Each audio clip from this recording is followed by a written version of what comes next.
in Hartford did the Pronger deal. Vancouver did the Sedin deal. Then the Pronger deal again in Anaheim. You got to wait and see what presents itself to you.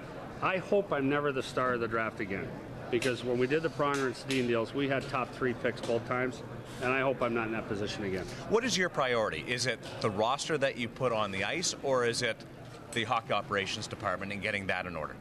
Well, I would say first off would be evaluate our players. You think you know a team, but until you have that team, watch them work every day, you really don't know the team. So we got to spend some time with the coaches, spend some time with the players, watch the games, watch practices, and get to know the guys a little bit.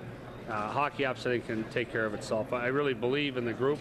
Like I say, I believe in giving everyone a chance. I've never come in and made wholesale changes. I've given everyone a chance first. Brian, you touched on Cliff Fletcher a little bit. Have you had an extensive conversation with him about the hockey club? We've had a couple, but we're going to meet. Cliff left me a voicemail last night. He's going to be on this road trip. I thought I was going to be unable to join the team until San Jose, but my wife arranged a flight. I don't know how, because it's terrible travel these days around U.S. Thanksgiving. I'm going to get back in time for the game Monday and then join the team in San Jose, and I'll get some time with Cliff. So that's the plan. What's the weakest point of this hockey club that you've been able to evaluate so far? What area needs the most direction? The defense, the goaltending, up front? Where do you start when you adjust the roster? Well, I think it's been 2 distinct seasons. I think, if you look at the start, it was a very promising start, and the team was hitting on all 8 cylinders, and we've struggled a bit lately. We have to figure out what that is. I wouldn't throw a rock like that the first day. I think you can point to games where you could say maybe our systems broke down a little bit, or the defense didn't play as well, or the goaltending wasn't what it should be that particular night. But to throw a rock like that the first day, I'll wait and spend some more time. I'll give you the stone if you want to toss. That's okay. Brian, obviously coming in on a Saturday, there's going to be a game Saturday night. Do you plan on addressing the hockey club before the game? And if so, maybe share what you might say to them? Well, I'm going to talk to the team before, and I don't go in the dressing room very often as a general manager. You know that. I try and meet with the team at the start of the year, at the end of the year, and then just after the trade deadline, and explain whatever moves we made. But I am going to talk tonight about what I expect and how I expect this game to be played, and that everyone's going to get a chance. The biggest thing I've heard that's a crock the last couple of days is that I don't like European players. I had 9 European players, I think, in Vancouver. I drafted the Sedins.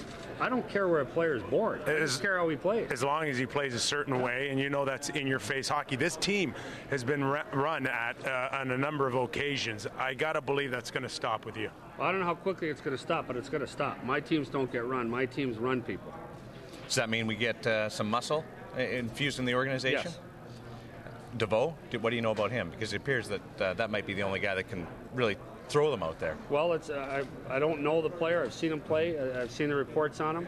I watched his game the other night. He sure looked like he was willing, but I don't. Here's the part about physical play, so our fans understand. It's not physical play for the sake of physical play. It's the environment it provides for your skilled players. That's the key for me, and that's what we have to do. There's no excuse for Luke Schenn having to fight or getting run through the glass, in my opinion. On the subject of Luke Schenn, your philosophy with young players.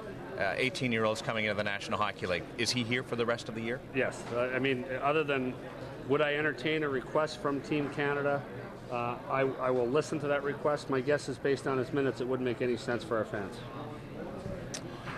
I got nothing left. Really? Is that right?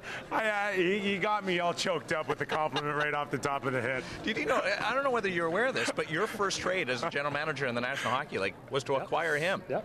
I remember the phone call. I'm driving on the highway. It was short and sweet, and he didn't like the hockey club. He thought that they were too soft, and that was changing, and I was starting to change. Well, your first week in the National Hockey League with the Toronto Maple Leafs, you're heading back to familiar grounds. Congratulations on this, and good luck. I'm sure we'll talk throughout the 6 years. Thank you. I'm excited. There's Brian Burke, the general manager and president of the Toronto Maple Leafs. Well, when Nick's had enough, that's enough. I was just thinking, mark this day in history. It's the day the Leafs hired Brian Burke, and it was the day that Nick Kypreos was speechless. Never seen that before. A good relationship between the two, and you can tell there is a bond there because Nick was the first trade from the Washington Capitals. Brian Burke sent Mark Hunter and Yvonne Corriveau to the Caps for Nick Kypreos, and Nick told a story last night. I don't know if you saw it on Hockey Central tonight, but he had a hardest hitter award, Brian Burke did, and it went to the guy who had the most hits all season long, and the winner won a truck. Well, there were some tough guys on that team, Jim McKenzie, just to name another guy. Well, Nick won the truck, and then he drove home and gave it to his dad. So a good story there for Nick.